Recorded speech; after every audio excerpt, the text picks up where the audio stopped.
He opened his door on a freezing night, holding a crying baby in his arms, expecting nothing more than another problem he couldn't handle. Instead, he found two elderly strangers trembling in the cold, lost, scared, and begging for help. He was already drowning in grief, poverty, and exhaustion, and everything in him said to close the door. But he didn't. What began as a simple act of kindness would soon pull him into a truth far darker than he imagined, one rooted in betrayal, injustice, and a system that looks away when the vulnerable suffer. Days later, he would learn that this wasn't just about helping strangers. It was about confronting a cruelty that still hides in plain sight. Would you have opened that door, knowing what it would cost you? Before we go back, let us know where you're watching from. And if you're new to this video, subscribe to our channel Horovia and connect with us for daily new stories. Because tomorrow, I've got something extra special waiting for you. Marcus Bennett's life had narrowed to survival. Every day followed the same exhausting rhythm: work, home, repeat, with no room for mistakes and no one left to lean on. At 32, he was a single black father living in a cramped apartment on the edge of Austin, balancing a low-paying job, mounting bills, and a 5-month-old baby who cried more than she slept. Since losing his wife months earlier, the world had stopped feeling fair, and Marcus had stopped expecting help from it. He kept his head down, went to work on time, paid what he could, avoided trouble. He knew how quickly people judged men who looked like him, how easily exhaustion could be mistaken for negligence or kindness for weakness. So he stayed invisible, focused only on his daughter, Maya, whose fragile cries filled the apartment every night like a reminder of how thin the line was between holding on and falling apart. Outside his door, the city moved on without him. Neighbors rarely spoke. Family had grown distant, and the cold that crept into Austin that November night felt heavier than the weather report suggested. It felt like pressure, like something waiting. Marcus didn't know it yet, but everything he believed about responsibility, trust, and what it meant to do the right thing was about to be tested. A single choice, made in a moment of exhaustion, would place him in the path of an injustice far bigger than his own pain.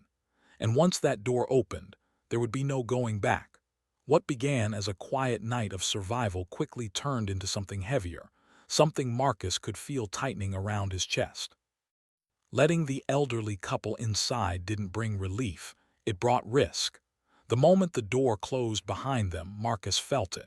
That familiar fear black men learn early. The fear that doing the right thing can still make you look guilty. As the heat slowly filled the room, the tension didn't fade. Marcus watched every movement, every breath they took, his phone never leaving his reach. Not because he didn't trust them, but because he knew how easily the situation could be twisted if anyone else got involved. A noise complaint, a knock from the wrong authority, a misunderstanding. He imagined the questions before they were even asked. Why are strangers here? Are you hiding something? Is that child safe? He had seen stories like this end badly, always with someone who looked like him paying the price. When the elderly woman gently soothed his daughter in minutes, something cracked inside Marcus. Relief flooded him, followed immediately by shame. He needed help, but help always came with consequences. And when the couple finally explained why they were wandering the cold streets, lost, abandoned, betrayed by family, the weight shifted. This wasn't just bad luck. This was exploitation, elder abuse, a system that swallowed the vulnerable and kept moving. The deeper Marcus listened, the more danger he felt closing in, not from the couple, but from the world outside his walls. He knew what happened when people reported suspicious activity. He knew how quickly kindness could be reframed as manipulation. And sure enough, the tension followed him into daylight. It started with looks, lingering stares from neighbors, whispers that stopped when he walked by, a polite but probing question about who those old people were. Marcus felt the shift immediately, the unspoken suspicion, the silent judgment. To them, he wasn't a man helping others, he was a threat, a problem waiting to happen. Then came the knock. Not desperate, not frantic, controlled, official. The moment Marcus saw the badge, his stomach dropped. Adult Protective Services. Questions followed, cold, rehearsed, clinical. Why are they living here? Are they paying rent? Are they working for you? Do you have legal authority over them? Every answer Marcus gave felt wrong, not because it was untrue, but because it didn't fit the narrative already forming in that room. To Marcus, this was family by choice. To them, it looked like exploitation. He could feel it slipping away, the fragile life they had built together. One report, one accusation, one signature. That was all it would take to separate them. And Marcus realized the cruel truth. His biggest mistake wasn't opening the door that night. It was believing that kindness would be seen as kindness. Because in a world shaped by bias and fear, a black man doing the right thing can still be treated like the villain. And as the pressure mounted, Marcus was forced to face the question that would change everything. How far was he willing to go to protect the family he chose when the system was already turning against him? The pressure didn't ease after that visit, it multiplied. Every day that followed felt like Marcus was living under a microscope. Simple routines suddenly felt dangerous, taking the trash out, walking the baby stroller across the courtyard, laughing too loudly. He caught neighbors watching from behind half-closed doors, phones in their hands, eyes tracking his movements. No one said anything directly, but the silence spoke loud enough. Marcus started replaying every interaction in his head, wondering what had been misinterpreted, what had been reported, what story was being told about him when he wasn't there to defend himself. He knew how these narratives were built. A black man, two elderly people, a crying baby, free childcare, no contracts, no paperwork. To him, it was survival through community. To the system, it looked like a headline waiting to happen.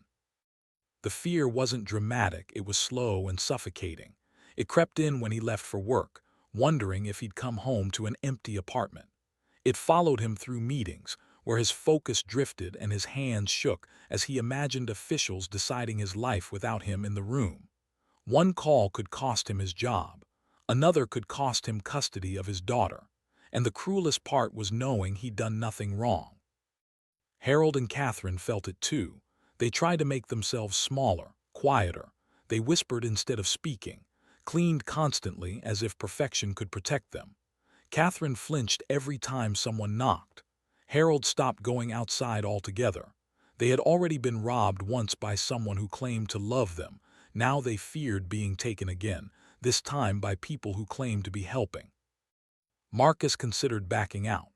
The thought shamed him, but it crept in late at night when exhaustion took over. Maybe letting them go would be safer. Maybe compliance would mean peace. But every time he looked at his daughter sleeping peacefully, every time he saw Catherine soothe her with practiced care, he knew walking away would be another betrayal stacked on top of the first. Then the rumors became real. A letter arrived, official, heavy. The kind that makes your chest tighten before you even open it. An evaluation was scheduled, questions about mental capacity, living conditions, financial dependency. Words that sounded neutral on paper but carried the power to erase their choice, their dignity, their family. Marcus read it twice, then a third time, his hands trembling. He wasn't just being watched anymore. He was being challenged. And the truth hit him hard. This wasn't about safety. It was about control, about who society trusts to define family, about who gets the benefit of the doubt. Marcus knew that if he were different, different skin, different zip code, different name, this wouldn't be happening. Kindness would be praised, not questioned.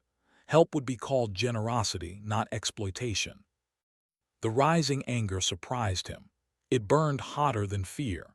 He had spent his life avoiding conflict, staying invisible, hoping that being careful would be enough. But now invisibility felt like surrender. The system wasn't neutral, and silence wouldn't protect them. Marcus made a decision. If they were going to question his intentions, he would make them undeniable. If they were going to threaten his family, he would fight back, with truth, with clarity, with resolve. He would not let another door close on people who had already been pushed into the cold. Because the next time someone knocked, Marcus wouldn't just be defending himself. He would be defending the right to choose family in a world that had already decided they didn't deserve one. The moment arrived without warning, sharp and unavoidable. Not with shouting or sirens, but with paperwork, quiet voices, and the cold certainty that everything Marcus loved could be taken away while he stood there powerless. The evaluation day felt unreal, like time had slowed just enough to let fear settle into every corner of the apartment. Officials moved through the space with practiced detachment. They observed, they wrote, they measured the room, the routines, the relationships. Marcus felt stripped down to a version of himself that didn't include love or sacrifice, only risk. Every glance toward his daughter felt heavier. Every look at Harold and Catherine carried the weight of finality. This was the moment where intention stopped mattering and perception took control. Marcus tried to stay calm, but inside he was unraveling. He could feel the unspoken question hovering in the air. Was he helping, or was he taking advantage? The accusation didn't need to be spoken to be felt. It lived in the silence between sentences, in the way eyes lingered just a second too long. The system wasn't asking whether this family worked. It was deciding whether it was allowed to exist at all. Then came the turning point. Faced with the possibility of separation, Marcus made a choice that would bind them forever. He stepped forward, not as a temporary helper, not as a convenient solution, but as family. He claimed responsibility openly, fully, knowing it meant scrutiny, sacrifice, and lifelong commitment. Not because it was easy, but because walking away would destroy everything they had built. The room changed. The tension sharpened. What had been quiet concern shifted into resistance. The system wasn't used to this. It wasn't prepared for a black man refusing to step aside, refusing to be intimidated, refusing to let love be reclassified as wrongdoing. For the first time, Marcus wasn't reacting. He was standing his ground. But even as resolve replaced fear, the risk became clear. This choice could protect them or cost him everything. His job, his freedom, his child. The line had been crossed and there was no retreat left. As the final notes were written and the decision loomed, Marcus realized the truth. This wasn't just a fight for his family. It was a test of whether the world would allow him to keep it. The air in the room grew heavier as the questions sharpened. What would happen if Marcus lost his job? Who would pay the bills? Who would make medical decisions? Each question sounded reasonable on its own, but together they formed a trap, one that assumed failure before it ever happened. Marcus could feel the judgment pressing down on him, built from assumptions that had nothing to do with his actions and everything to do with who he was. Harold's hands shook as he spoke, his voice unsteady but firm. Catherine stood beside him, eyes filled with fear yet anchored by resolve. They weren't confused. They weren't coerced. They were choosing this life, choosing Marcus, choosing the family they had found when no one else stayed. But their words seemed to float in the air, weighed down by doubt that didn't apply equally to everyone. Marcus felt anger rise, not loud, not reckless, but controlled and burning. He spoke clearly, deliberately, knowing every word mattered. He talked about commitment, about shared responsibility, about choosing to stand together when the world had turned its back. He refused to shrink, refused to apologize for loving people who needed him. For a moment, time seemed to stall. Pens hovered, pages stopped turning. The officials exchanged looks, measured, uncertain. This wasn't the ending they expected. This wasn't the story they came prepared to close. And in that silence, Marcus understood the true stakes. This wasn't just about paperwork or policy. It was about whether dignity could survive suspicion, whether love could exist without permission, whether a black man's decision to protect others would finally be seen as strength instead of threat. The decision had not yet been spoken, but everything hung on what came next. Because once the system decides who you are, proving it wrong can cost you everything. The decision didn't come with relief or celebration. It came quietly, wrapped in conditions and caution, but it came with one powerful truth.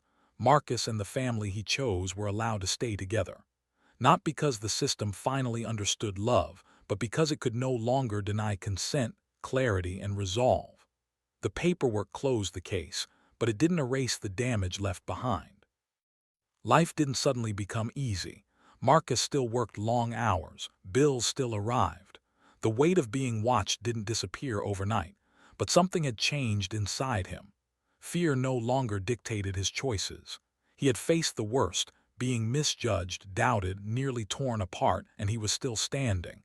More importantly, his family was still whole. Harold and Catherine found stability in small victories: a safe home, warm meals, the dignity of being needed, not managed. Marcus's daughter grew surrounded by care, proof that family doesn't always come from blood, it comes from showing up when it matters most. What the world tried to frame as exploitation became an example of shared survival. But the impact of what happened reached beyond that apartment. The story exposed a painful truth.